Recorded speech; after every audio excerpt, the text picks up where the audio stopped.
오늘부터 4주에서 5주 정도 제가 수요 기도의 설교를 연습하게 되었는데요. 오늘부터 3주 정도는 그리스도인과 가정에 관한 하나님의 말씀을 살펴보고자 합니다. 그리고 나머지 2주 정도는 별도의 이 말씀을 살펴보고자 하는데요. 오늘은 가정의 시작점이라고 할 수 있는 이 결혼과 부부에 관한 하나님의 뜻을 함께 나눴으면 좋겠습니다. 그럼 우리가 3주 정도 지난 시점이 되었을 때 무엇이 하나님께서 기뻐하시는 결혼의 생활인가, 어떻게 우리는 부부 생활을 하고 어떻게 우리는 자녀 양육을 해야 할까, 이것이 정리되었으면 좋겠고요. 특별히 오늘은 이 결혼이라는 개념을 우리가 성경적으로 우리 마음판에 잘 새김으로 무엇이 하나님께서 기뻐하시는 결혼인지 조금 기본적으로 살펴보는 시간을 가졌으면 좋겠습니다. 우선 결혼이나 부부에 관한 말씀을 나누기 전에 아마 몇몇 성도님들은 이러한 의구심을 품을지 모르겠습니다. 저기 원동희 목사가 결혼한 지 1년 이제 됐는데 어떻게 1년 결혼한 사람이 결혼을 못하고 부부 생활에 어떤 치열하고 깊이 있는 인생을 논할 수 있을까, 이렇게 의문을 가진 분들이 있을지 모르겠습니다. 만약 그런 생각이 드신다면은 그것은 통찰력이 있는 정확한 생각입니다. 여기 산전수고를 다 겪은 프로 부부님들이 다 앉아 계시는데 고작 1년 부부 생활을 한 제가 어떻게 저의 경험과 그 경험을 통한 고찰로 부부 생활을 못할 수가 있겠습니까? 그리고 저는 결혼을 말할 자격이 없습니다. 그러나 제가 오늘부터 성도님들과 나누고자 하는 이 결혼에 관한 하나님 말씀, 가정에 관한 하나님의 말씀은 결코 저희 개인적 사견이 아닙니다. 오히려 하나님께서 계시하신 말씀에 기록된 하나님의 뜻을 나누고 메시지를 나누고자 하는데요. 이렇게 생각하면 좋을 것 같습니다. 오늘 함께 읽은 에베소서는 사도 바울이 에베소 교회에 보낸 편지, 사도 바울이 기록한 본문인데요. 그리고 에베소서 5장에 기록된 이 결혼 생활에 대한 메시지, 사도 바울이 기록했겠죠. 재미있는 사실은 오늘 이 가정에 관한 교훈, 특별히 부부 생활에 관한 교훈을 기록한 사도 바울이 미혼이었다는 사실입니다. 사도 바울은 독신이었죠. 고린도전서 7장을 보게 되면 사도 바울이 독신에 관한 메시지를, 하나님의 말씀을 전하는 것을 보게 되는데요. 독신에 관한 메시지를 전할 때 독신의 은사를 언급하면서 나는 독신의 은사를 받았다, 그래서 독신으로 산다, 이렇게 정확하게 언급하는 내용이 있습니다. 물론 이 신학자들 중 소수는 바울이 결혼했다고 생각하는 자들도 있습니다. 그 바리새파들의 역사적 정황을 보고 그렇게 추론하는데요. 이 사도 바울도 바리새파였죠. 근데 그 정도 바리새파의 위치, 사도 바울처럼 종교계의 신임을 얻는 위치까지 올라가려면 결혼을 해야 하는 그런 문화와 풍습이 있었는데, 그래서 사도 바울은 결혼했을 것이다 추론한 자들도 있는데 우리는 여기에 대해서 반박할 수 있죠. 사도 바울은 그런 전통을 넘을 만큼 탁월한 인물이었고 아주 뛰어난 그런 실력을 가진 자였다. 그래서 인정을 받고, 그리고 하나님께서 그를 귀하게 사용하신 것 아니겠습니까? 오늘 본문은 아이러니컬하게도 미혼 총각이 에베소에 있는 신혼부부, 에베소에 있는 베테랑 부부들에게 전하는 그런 말씀입니다. 우리가 보면 됩니다. 그러니까 말이 안 되죠.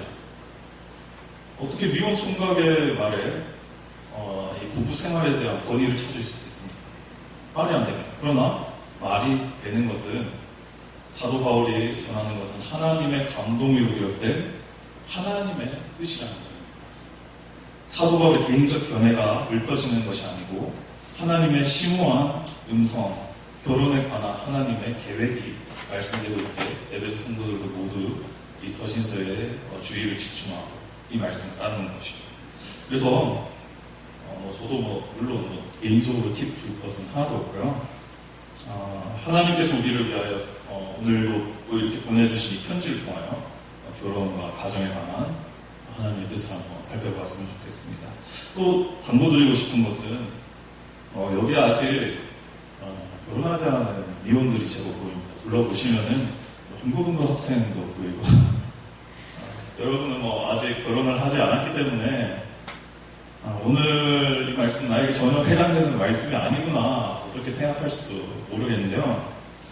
아닙니다. 오늘 우리가 나누는 에베소서의 말씀은 앞으로 여러분이 만나야 할 배우자, 여러분이 가져야 할 성경적인 결혼과 그 보편적인 가르침을 마음판에 새기고 하나님께서 원하시는 온전한 뜻을 살아갈 수 있는 그러한 말씀을 우리가 살펴보는 시간이죠. 그래서 특별한 내용이 있는 것은 아니지만 특별히 오늘 저를 포함해서 우리 많은 젊은 세대가 특별히 결혼과 가정에 대해서 왜곡된 그런 사상이 많기 때문에 특별히 주의를 기울여야 한다고 생각합니다. 특별히 요즘 그 젊은이들과 이야기를 나눠보면은 많은 자들이 독신주의를 주장하고요. 결혼을 해도 성경이 말하는 그런 결혼을 좋아하는 자들 없습니다. 그리고 매스미디어가 드리는 그 시대적인 어떤 요구를 가하는 그런 부부의 이상적인 모습, 어떤 좀 더 본능적인 그 부부의 모습 있지 않습니까? 어떤 사람의 호르몬의 화학적 반응으로 그 사람의 호르몬이 가득한 어떤 부부의 모습 이상으로 생각하는데 혹은 아예 결혼을 피한다든지 그런 게 아니라는 걸 좀 오늘 말씀을 통해서 우리가 알아야겠습니다. 그리고 제가 오늘 이 설교를 준비하는데 물론 주석들을 많이 참고했지만은 존 메가더 목사님의 설교와 존 파이퍼 목사님의 저서를 많이 참고했거든요. 메가더 목사님 설교를 들어보면은 싱글들에게 결혼하라는 내용이 굉장히 긴 분량으로 등장합니다. 서구 사회가 그만큼 이제 비혼주의로 들어갔다는 거예요. 결혼 안 한다는 거예요. 근데 이 비혼주의로 들어간 이유가 이제 개인적인 어떠한 삶의 영역을 지키고 싶어서 본인들의 개인적인 어떤 즐거움을 추구하기 위해서 이런 것이 넓어졌다는 것인데 물론 독신이 잘못된 것은 아닙니다. 오히려 성경 말씀을 보면 독신을 독려하는 우리의 성경 본문도 보게 되죠. 아까 방금 언급드렸던 고린도전서 7장을 보면요. 이것이 발견되는데요.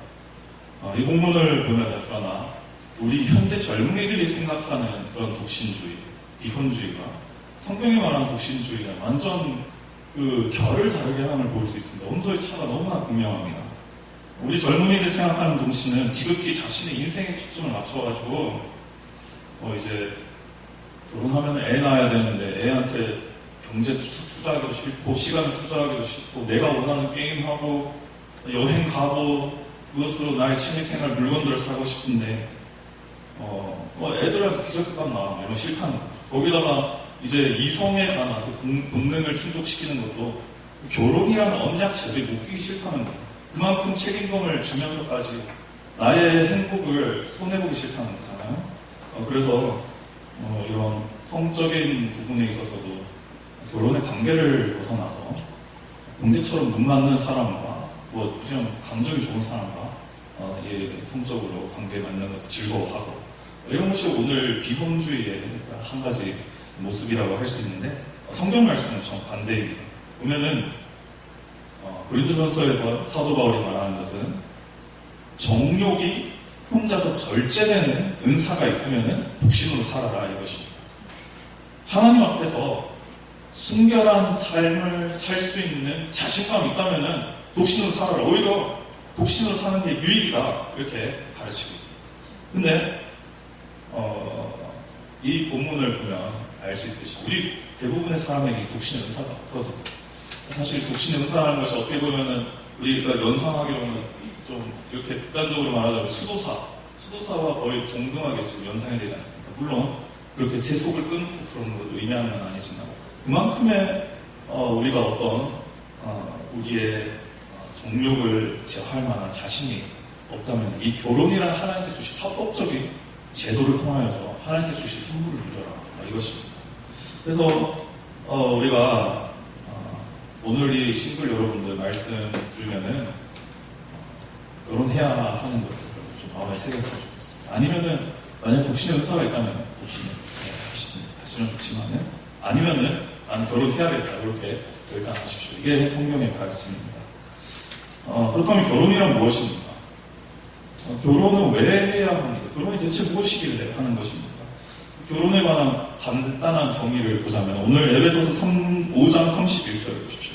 이거 간단하게 기록되어 있죠. 이건 창세기 2장의 말씀 인용한 것인데 우리가 한번 잠시 보면요. 그러므로 사람이 부모를 떠나 그의 아내와 합하여 그 둘이 한 육체가 될지니. 보면은 결혼은 남자와 여자가 한 몸을 이루는 것이다 기록하고 있습니다. 남자와 한 여자가 하나가 되는 것인데 이걸 보면 뭐 지역적인 것이긴 하지만 남자와 남자, 여자와 여자가 한 몸을 이루는 결혼이 아니죠. 남자와 여자, 하나님께서 이렇게 정하신 질서에 따라서 우리가 하나 되는 어떠한 공동체를 이루는 것, 한 몸을 이루는 것이 결혼입니다. 그렇다면 이 결혼은 왜 합니까? 무엇이 좋은가요? 우리 결혼하신 분들은 왜 이 결혼을 했습니까? 그리고 왜 아직까지 결혼 생활을 하십니까? 오늘 에베소서 5장 2에 대한 놀라운 대답을 제시하는데요. 우선 에베소서 5장의 그 대답을 우리가 조금 살피기 전에 이 5장 이외의 본문에서 밝히는 결혼의 이유와 목적을 좀 살폈으면 좋겠습니다. 특별히 방금 전에도 제가 한번 언급한 이 존 메가던 목사님이 분류한 세 가지의 설명을 조금 살폈으면 좋겠는데요. 물론 제가 조금 순서는 바꿨지만은 우리가 결혼해야 될 목적, 우리가 결혼 생활하는 그 이유를 세 가지로 이렇게 말을 합니다. 첫째로는 고독을 면하고 배필하는, 함께 서로 배필하는 살기 위함입니다. 이것은 사람이 충족하고 하는 가장 기본적인 사회생활의 욕구를 충족하는 것이라고 볼 수 있죠. 창세기 2장 중간을 보면 다음과 같은 말씀이 등장합니다. 아담이 홀로 있는 시기였어요. 에덴 동산에 혼자 사는데 거기서 동산을 경작하기도 하고요. 동물들의 이름을 기가 막히게 지어주는 그런 명석함을 보여주기도 합니다. 그런데요, 이런 아담의 모습을 보시고 하나님은 무엇을 말씀하시나? 물론 좋다고 말씀하시기도 하는데 창세기 2장 18절을 보면은 다음과 같이 말씀하십니다. 여호와 하나님이 이르시되 사람이 혼자 사는 것이 좋지 아니하니 내가 그를 위하여 돕는 배필을 지으리라 하시니라. 또 20절을 보면은 이렇게 말씀합니다. 아담이 모든 가축과 공중의 새와 들의 모든 짐승에게 이름을 주니라. 아담이 돕는 배필이 없으므로 여호와 하나님이 아담을 깊이 잠들게 하시니 잠들매 그 갈빗대 하나를 취하고 이렇게 하면서 이런 말씀이에요. 그렇죠? 아무튼 하나님이 보시기에 모든 아담이 잘하고 있는데 혼자 있는 모습이 도움이 필요해 보였다는 것이죠. 이렇게 연상되는 게 이제 아담이 외로워 보였고 누군가 함께 있으면은 이 일을 더 신나게 잘할 수 있는 그런 가능성이 하나님의 눈에 보였다는 것을 우리가 볼 수 있겠죠. 이는 사람들이 가장 기본적으로 충족하고파 하는 고독을 면하는 그런 것, 외로움을 면하는 사회성의 충족을 일컫는 것이라고 볼 수 있어요. 특히 사람은 우리는 삼위 하나님의 형상이죠. 삼위 하나님은 성부 하나님, 성자 예수님, 성령 하나님께서 긴밀하게 교제하시고 한 분으로 역사하시는 그런 사회성을 지니고 계신 하나님이십니다. 우리 사람도 그 형상에 따라서 사회성을 지니고 있어요. 그래서 본능적으로 우리는 교제가 필요해요. 우리는 혼자 무용부에 갇히면 답답해서 못 삽니다. 긴밀한 협력이 필요하고 함께 도우며 살아가는 그런 사회성이 본능 가운데 있다는 것이죠. 아니면 너무나 고독하고 도움 없이 우리의 힘으로 이 험한 자연에서 우리가 생존할 수가 없죠. 그래서 하나님은 이것의 가장 기본적인 충족으로 결혼이라는 제도, 부부라는 질서, 이 아름다운 결혼의 가장 기본적인 공동체를 주신 것입니다. 우리가 서로 교제하며 아름답게 서로 돕고 살아갈 수 있기 때문입니다. 둘째로 하나님께서 우리에게 결혼을 주신 이유와 목적, 그것은 자녀들을 위함입니다. 창세기 1장 27절에서 28절을 보면요. 제가 읽어드리겠습니다. 하나님이 자기 형상, 곧 하나님의 형상대로 사람을 창조하시되 남자와 여자를 창조하시고 하나님이 그들에게 복을 주시며 그들에게 이르시되 생육하고 번성하여 땅에 충만하라. 땅을 정복하라. 바다와 물고기와 하늘이 새와 땅에 움직이는 모든 생물을 다스리라. 이렇게 말씀하십니다. 남자와 여자의 교류는 즉 생육과 번성, 즉 자녀의 탄생과 자녀들의 돌봄의 한 가지 목적이 있다는 것이죠.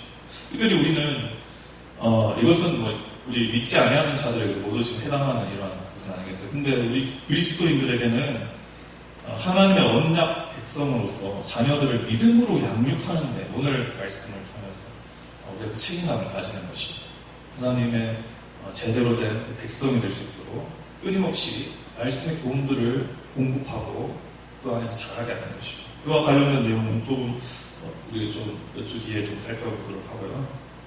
셋째로 하나님께서 우리에게 결혼 제도를 허락하시고 선물하신 것은 부도덕을 행치 않게 하기 위함입니다.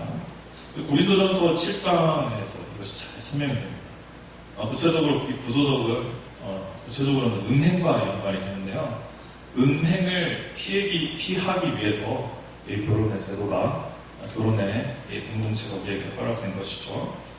근데 이것을 조금 우리가 바꿔서 말하면요, 거꾸로 그리고 긍정적으로 말하면 이 고린도전서 7장이 우리에게 무엇을 말씀하냐면요, 하나님은 이 결혼의 질서 안에서 우리가 성적인 행복을 누리게 하기 위하여서 그래서 우리에게 이 결혼이라는 귀한 선물을 주셨다는 겁니다.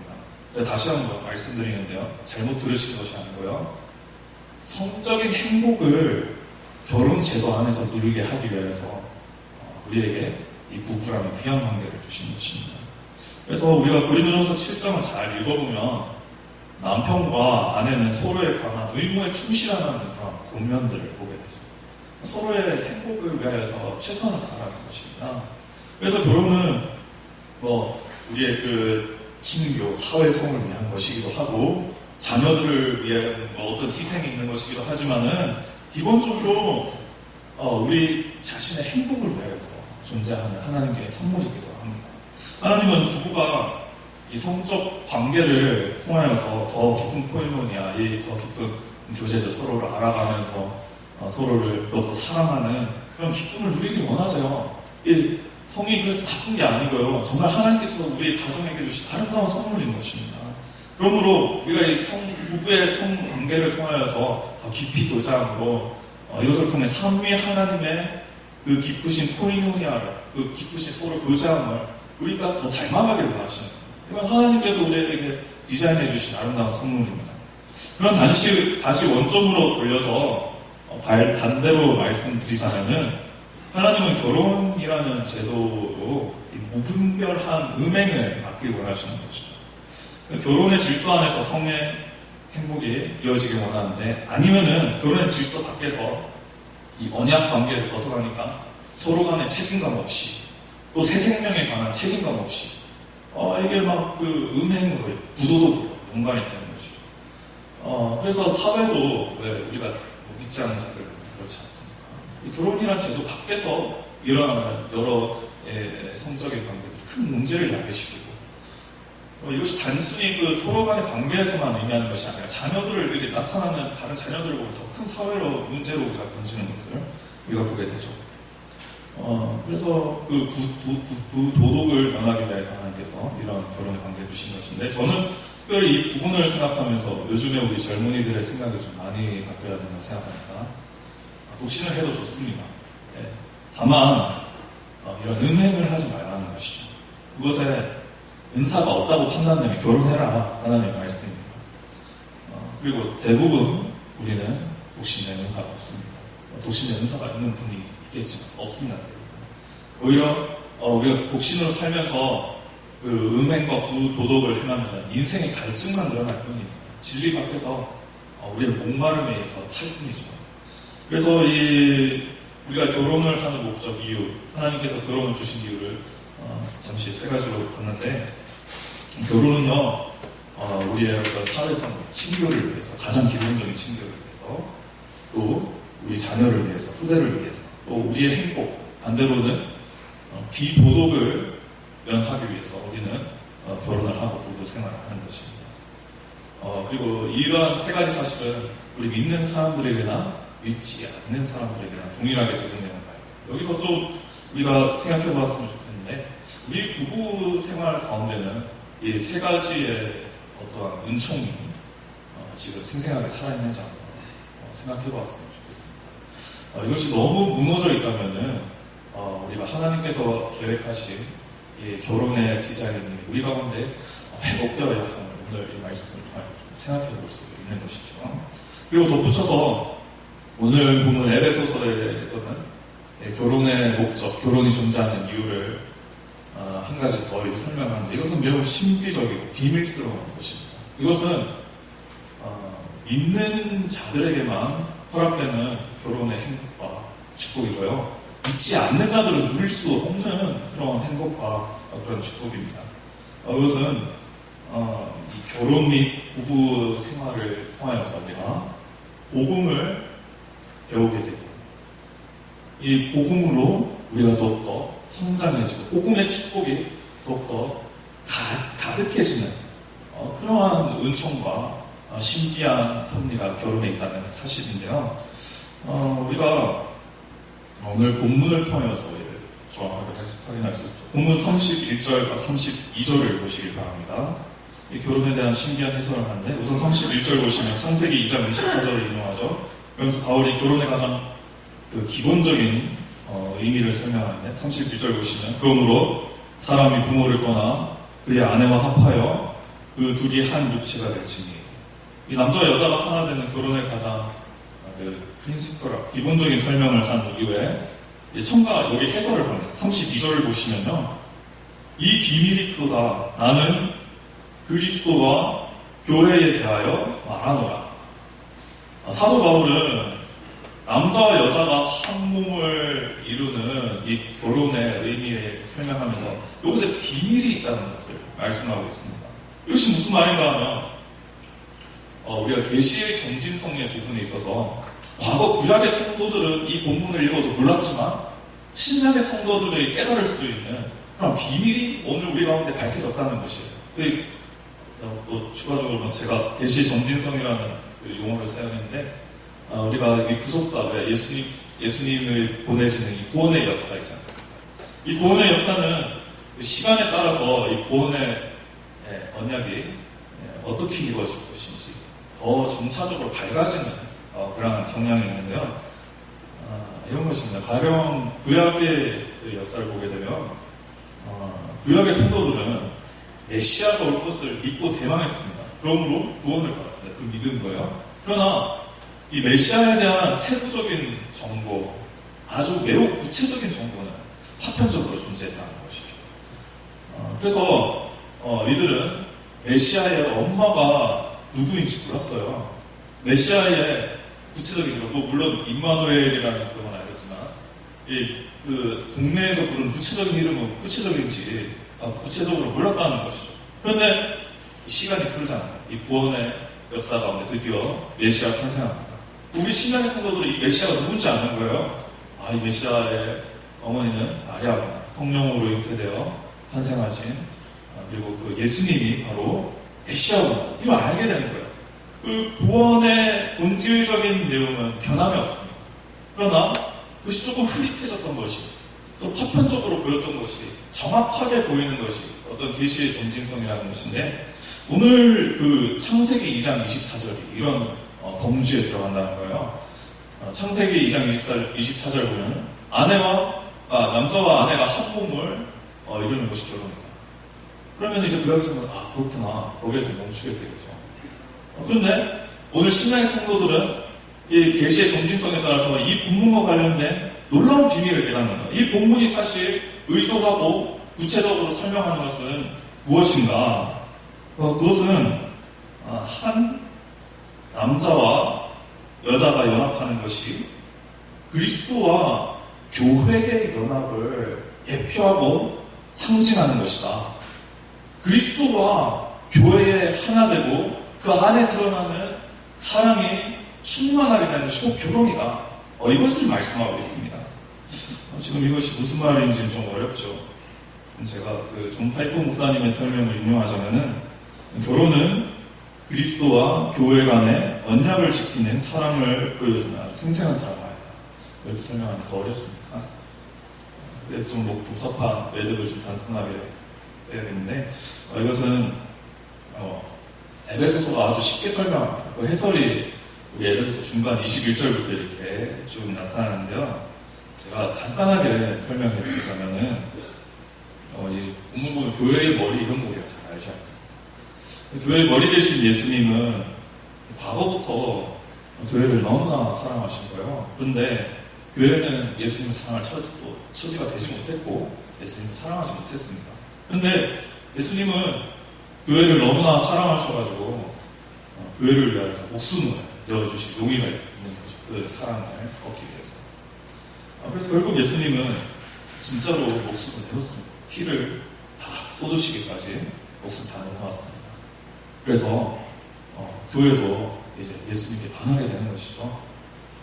왜 목숨을 아끼지 않냐? 그 예수님에 반하는 것은 물론 일회성으로 그냥 십자가에서 그 사랑을 증명하신 것은 끝이죠. 계속적으로 예수님이 그 십자가의 사랑의 분량을 교회에 쏟으시니까 더 반하게 되는 거죠. 참을 수 없이 교회가 예수님을 경배하게 되는 거예요. 참을 수 없이 예수님의 머리 되심을 인정하게 되고 예배하게 되는 거예요. 이런 복음의 신비를 우리가 어떻게 깨닫냐면요, 부부 생활을 통해서 깨닫는다는 것입니다. 우리가 부부 생활을 하면서요, 오늘 우리가 뭐 구체적으로 살펴보지 못하겠지만은 이 남편의 역할을 통해서 남편은 예수 그리스도가 교회를 향해서 얼마나 희생적으로 사랑했는가, 그 사랑의 깊이와 넓이를 깨닫게 되는 거예요. 그리고 동시에 남편은요, 그 그리스도의 깊이 있는 사랑과 넓은 그 사랑을 닮아가게 되면서 우리 부부의 생활을 복음의 신비의 시열로 가득하게 하는 겁니다. 세상 사람들이 경험할 수 없는 진리적인 측면에서 그 환상적인 복음의 내용, 그 복음의 진리 안에서 누릴 수 있는 기쁨을 우리가 부부 생활 가운데 만끽하는 것이죠. 아내도 마찬가지예요. 아내도 남편을 때로 머리로 인정할 수 없는 그런 상황이 보이거든요. 그런데 말씀대로 피차 걱정하면서 한번 해보는 거예요. 복음의 신비가 깨달아지는 거예요. 그러면서 이 복음의 신비의 그 축복이 나의 삶 가운데 풍성하게 되고 이것이 오버필 되면서 넘치게 되는 것이죠. 이것이 바로 우리 믿는 사람들이 특별히 누릴 수 있는 결혼의 비밀이라는 거예요. 복음의 축복이 이것 가운데 가득하다는 것입니다. 그렇다면 좀 더 이제 설명을 드려야겠는데, 이 복음의 기쁨이 있다, 결혼이 복음의 기쁨의 신비가 있다고 말씀드렸는데, 구체적으로 이것을 우리가 어떻게 누리고, 이것을 누리면 구체적으로 우리의 삶이 어떻게 변하고 결혼 생활이 풍족해지고 우리가 더 예수님 닮아가고 교회다운 교회가 되는가, 이것은 5장 중간의 내용에 기록되어 있는데요, 다음 주에 제가 설명드리도록 하겠습니다. 사실 많은 담임 목사님들께서 이 부교육자들에게 몇 주 연속 설교를 맡기지 않으십니다. 여러 이유가 있겠지만은 부교육자가 나오면은 수요 기도회나 오예배 참석률이 눈에 보이게 줄어들거든요. 그래서 현저히 떨어지니까 또 부교육자가 담임 목사님 설교의 퀄리티를 따라갈 수도 없고, 우리 성도님들은 부교육자 같은 하면 왠지 빠져도 될 것 같은 그런 느낌이 들기 때문에 목사님께서 큰 손해를 각오하시고 후대를 양성하는 의미에서 좀 저를 세우신 것 같은데, 저희 제가 결혼하고 이제 장모님하고 이제 서울에서 이제 이틀 동안 있다가 오잖아요. 장애 장모님하고 같이 사는데, 장모님이 되게 드라마를 좋아하시고 밤마다 자기 전에 월화 드라마 보시는데, 얼마 전에 저도 그래서 같이 계속 봤는데 닥터 김사부 이제 같이 봤어요. 닥터 김사부인가. 근데 항상 사람을 재밌게 하는 게, 더 드라마를 보고 싶게 하는 게 끝날 때 보니까 애매하게 마치더라고요. 끝날 때 뭔가 가장 중요한 부분이 튀어나올 것 같은데 그냥 안 보여주고 그냥 넘어가서 내일 보게 하더라고요. 아무래도 우리 성도님들 지금 숫자는 유지해야 되니까 우리의 그 복음의 이 신비를 누릴 수 있는 그런 생각, 정말 우리 세상 사람들과 구분되는 그 결혼의 행복, 우리가 결혼을 해야 될 그 목적은 좀 다음 주에 살펴봤으면 좋겠습니다. 중요한 것은 오늘 저도 말씀을 통해서 우리가 결혼에 대한 시각이 조금 변했으면 좋겠습니다. 결혼에 대한 명언을 해달라고 하면, 결혼에 대한 충고를 해달라고 하면 제 주변의 친구들은 이렇게 말하더라고요. 결혼하면은 이제 행복 끝, 불행 시작이다. 이렇게 표현하더라고요. 그런 시각이 조금 변했으면 좋겠습니다. 결혼에는 놀라운 축복이 있다는 것이죠. 일반 은총의 부분은요, 가령 아까 말씀드린 그 세 가지의 은총이 우리 가운데 있는 것이죠. 사회성의 그 충족이 이루어지고 외로움 고독이 좀 이렇게 단절이 되고요. 자녀를 양육하는 그런 기쁨도 있고, 우리 안에 하나님께서 주신 성적인 선물을 우리가 누릴 수 있는 것이죠. 근데 그걸 이제 우리가 부정적으로 이제 보지 말자는 것이죠. 거기다가 우리 믿는 자들에게는 복음의 기쁨과 그 시열이 준 진리적인 그런 평안이 우리가 가득해진다는 것 때문에 결혼에 대한 시각을 변화시켰으면 좋겠고요. 아울러서 좀 지역적이지만 우리가 오늘 본문을 통해서 이런 부분을 좀 생각했으면 좋겠습니다. 특히 우리 싱글들은 좀 명심했으면 좋겠습니다. 오늘 본문은 예수님과 교회의 하나됨을 결론으로 말씀했습니다. 진리 안에 있는 자들이 하나 되는 것을 말씀하고 있죠. 우리가 오늘 본문을 통해서 조금 비신자와의 결혼을 심각하게 생각해봐요. 오늘 본문을 근거해서 우리가 신자와 신자의 결혼을 우리가 주장하는 것인데요. 물론 비신자와 신자의 결혼이 우리를 지옥 가게 하는 것은 결코 아닙니다. 그러나 우리 안에 그 복음이 주는 기쁨을 누릴 수 있는 기회를 해석하는 것이죠. 참은 힘이 듭니다. 그래서 우리가 이걸 기억해야 될 것 같아요. 특별히 이곳에 앉아있는 우리 많은 성도님들 중에서도 배우자가 교회를 다니시지 않으셔가지고 마음이 아픈 성도님들이 계실 텐데, 조금 우리가 이런 말씀을 살피면서 이런 기대가 되지 않습니까? 나의 배우자가 함께 교회 생활을 하면은 정말 이 천국의 기쁨이 임하겠구나. 예수님과 교회 안에 드러나는 그러한 깊이 있는 사랑을 우리 가정 가운데 누릴 수 있겠구나. 이런 기대가 되지 않습니까? 이런 기대가 현실이 되도록 조금 우리가 기도했으면 좋겠습니다.